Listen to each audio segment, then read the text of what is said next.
Imaginary Story by Stephen Delorier. Long, long ago, in a land where the mountains meet the sea, there lived an Oriental merchant with his lovely daughter. They came from the far east, settled in the pretty river village, and prospered selling exotic silks, spices, and teas. The merchant's daughter, Myoung, was so beautiful that men would come into the store just to catch a glimpse of her. The wild and reckless woodcutters came in the most often.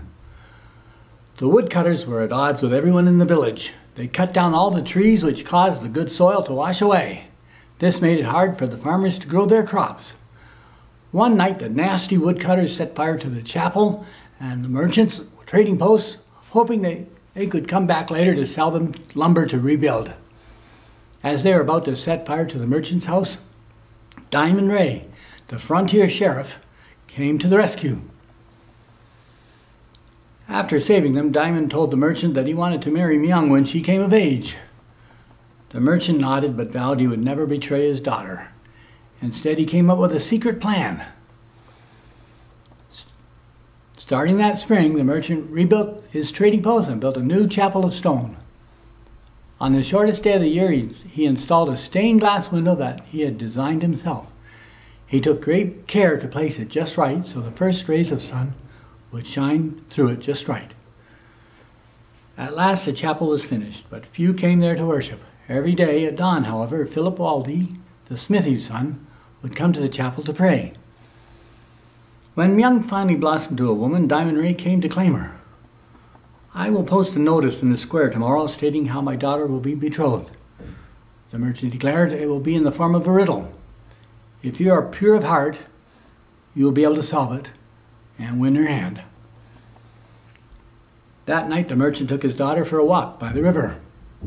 He told her that his parents had chosen his wife for him and that he would like to choose the man who would marry her.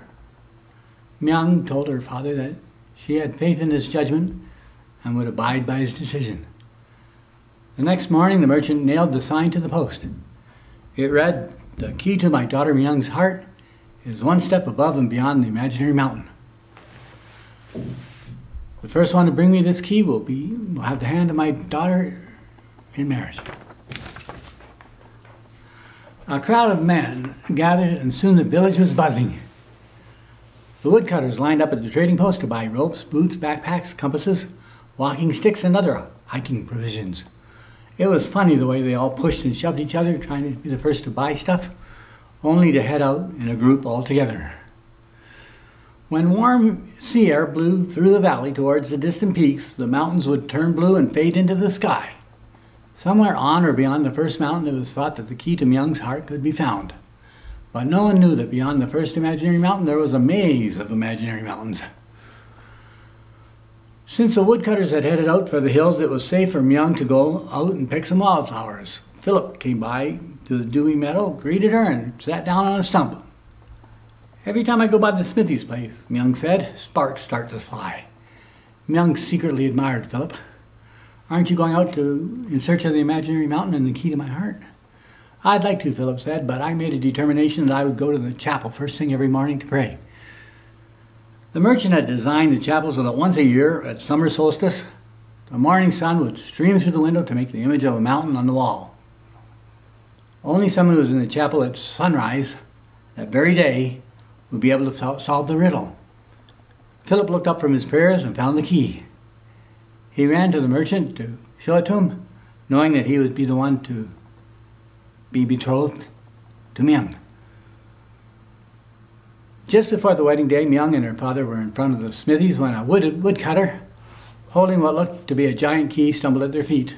I found it, he gasped. He spoke of looking out from a mountain peak to see fellow woodcutters on other mountain peaks as far as the eye could see. Close examination of the key revealed it was just a bone. But there's no way that a dinosaur bone could get in the way of true love. After a joyful wedding ceremony, Philip and Myoung lived happily ever after. In time, the valley flourished as trees grew again and cooled the breezes headed to the mountains. The two peaks of the mountain never again faded into the sky, but stood as strong sentinels overlooking the village. The end.